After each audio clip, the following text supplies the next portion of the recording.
Hi everyone, I'm Meenakshi Sharma, a teacher and your guide. Today I'm here with explanation of sixth poem of the book First Flight, Amanda, written by Robin Klein.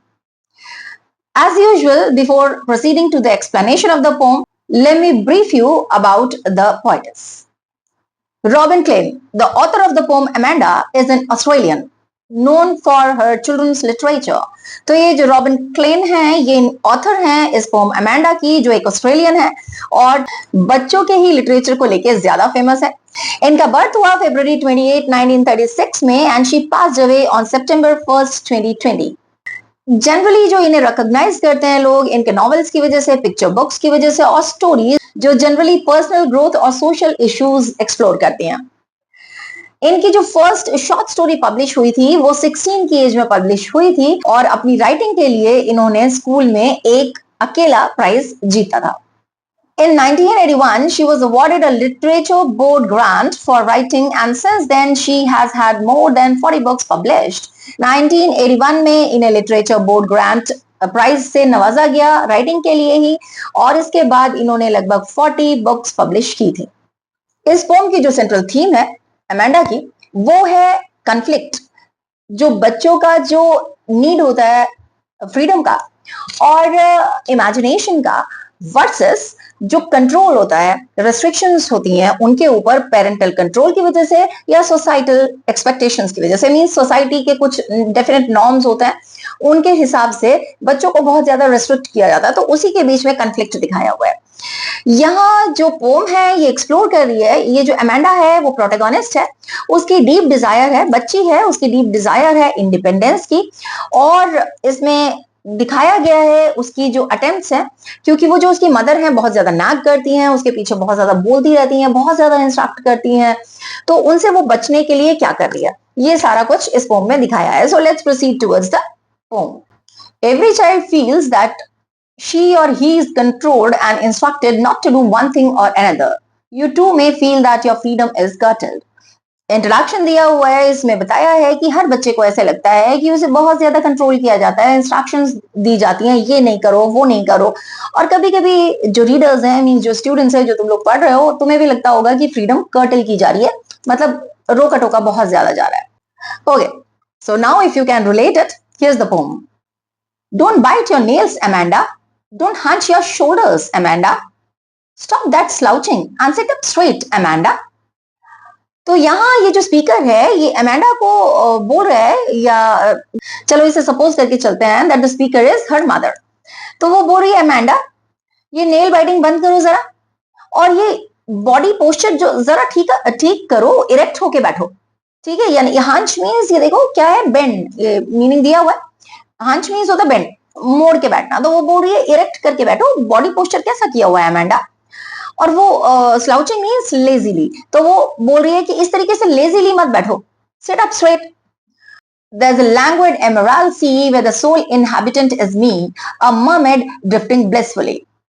ये जो parenthesis है, ये जो common bracket है, इसमें Amanda के thoughts दिए हुए हैं, अमेंडा की इमेजिनेशंस दी हुई हैं, ठीक है. वहां जो स्पीकर है वो बात कर रहा है तो उस पर वो बहुत ज्यादा अटेंशन नहीं दे रही है क्योंकि ये अपने थॉट्स में लॉस्ट है.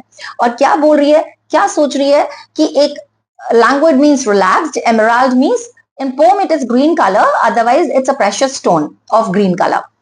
तो वो बोल रही है कि एक रिलैक्स्ड सा ग्रीन कलर का सी है जहां sole means alone, inhabitant means dweller और या रेजिडेंट जो वहां रहता है. तो वो बोल रही है कि मैं वहां एक अकेली बंदी हूं जो रहती हूँ और मैं मर्मेड हूं, ठीक है, मर्मेड हूं जो ड्रिफ्ट कर रही हूँ, मीन्स वाटर करंट के साथ स्लोली फ्लो कर रही है, ब्लिसफुली मीन्स हैप्पीली.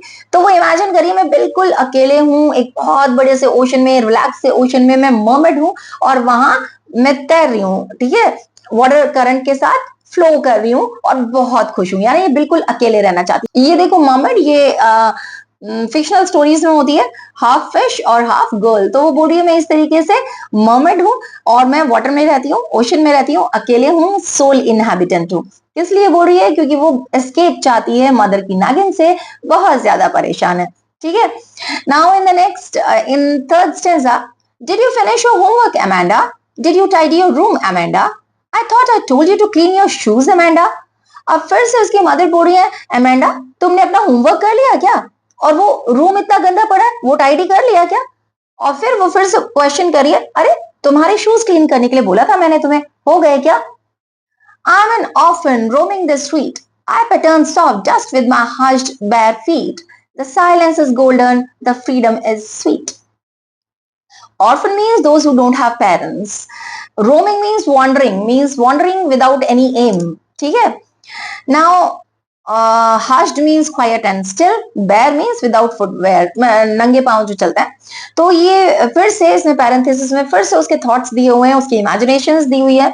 इतनी ज्यादा वो परेशान हो गई है, मतलब इतनी कीन डिजायर है उसकी एस्केप होने की. तो क्या बोल रही है कि I am N orphan, extreme पे पहुंच गई है. बोल रही है मेरे पेरेंट्स हैं ही नहीं, मेरे पेरेंट्स होने ही नहीं चाहिए थे, और मैं क्या कर रही होती, मैं स्ट्रीट में रोम कर रही होती. देखो ये फिगर आई हैव गिवन, वो स्ट्रीट में रोम कर रही है और कह रही है कि वो सॉफ्ट डस्ट जो होता है ना, वहां मैं अपने जो क्वाइट से विदाउट फुटवेयर मींस नंगे पांव में चल रही हूँ. अब ऑर्फन है तो उसके पास ये कपड़े वगैरह या शूज वगैरह तो होंगे नहीं, तो नंगे पांव है और वो वहां क्या पैटर्न बना रही है डस्ट में. और वो कह रही है ये जो साइलेंस है ना, ये जो पीस है, ये गोल्डन है, और फ्रीडम जो है वो कितना स्वीट है.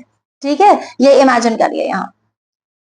Now in the fifth stanza, don't eat that chocolate Amanda, remember your acne Amanda, will you please look at me when I'm speaking to you Amanda.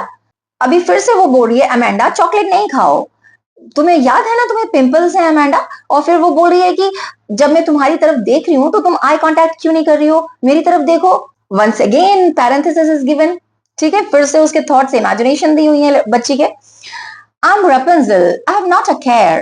Life in a tower is tranquil and rare. I'll certainly never let down my bright hair. अब वो क्या imagine कर रही है कि मैं रापंजल हूँ. रापंजल क्या है?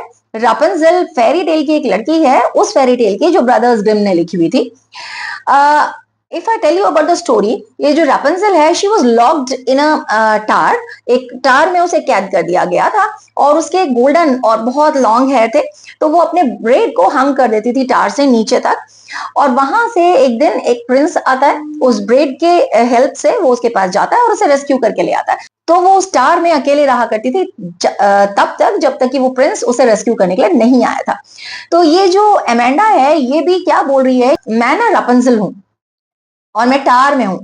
ठीक है, और क्या इमेजिन कर रही है कि वो लाइफ जो है उस टार में कितनी क्वाइट है. ठीक है, और कितनी अनकॉमन है. रेयर मीन्स अनकॉमन है. और कह रही है कि मैं उस स्टार में रहना तो चाहती हूँ और मैं रापंजल की तरह ही रहूंगी, लेकिन ये जो मैं अपने ये जो हेयर है ना, ये मैं हंग नहीं करूंगी टार से. क्यों कह रही है कि वो हंग नहीं करेगी? जैसे कि कोई प्रिंस ना आए उसे रेस्क्यू करने के लिए, वो कभी बाहर नहीं निकलना चाहती है, वो पीस चाहती है, एस्केप चाहती है अपने पेरेंट्स से, इन रेस्ट्रिक्शन से. Stop that sulking at once, Amanda. You're always so moody, Amanda. Anyone would think that I nagged at you, Amanda. अभी लास्ट स्टेंजा में वो फिर से क्या बोल रही है, क्यों हमेशा अपसेट रहती हो अमेंडा, और कितनी अनस्टेबल हो, कितनी मूडी हो तुम, कभी कुछ और कभी कुछ. और फिर वो बोल रही है, जितना तुम्हारे ऊपर बोलना पड़ता है ना, लोग सोचेंगे कि मैं तुम्हें नाक कर रही हूँ, हरास कर रही हूँ. So this is how this poem ends. There are certain important questions that generally come in board exams. They can ask you the age of Amanda. So you can say it is about, it may be about 12 to 14. She is a teenager girl. And it is shown because she is overthinking. She is always imagining the things. And she wanted escape. Besides, it is also mentioned in the poem that she is suffering from acne, and she is suffering from pimples. So that is the reason that you can say that she is a teenager. And then why these some of the stanzas are given in parentheses, because here it is shown that the girl is imagining that. Then one more question comes, that was Amanda listening to the speaker? Yes, she was listening to the speaker. She can't help it, but she was not giving any heed to words of the speaker. Okay, so like that you can write the answers. Link to answers of all the questions I have given in the description box as usual. You will find creative answers over there. If you liked the explanation of the poem, please write it down in the comment box. To make this video responsive is your responsibility. Thank you. Grateful.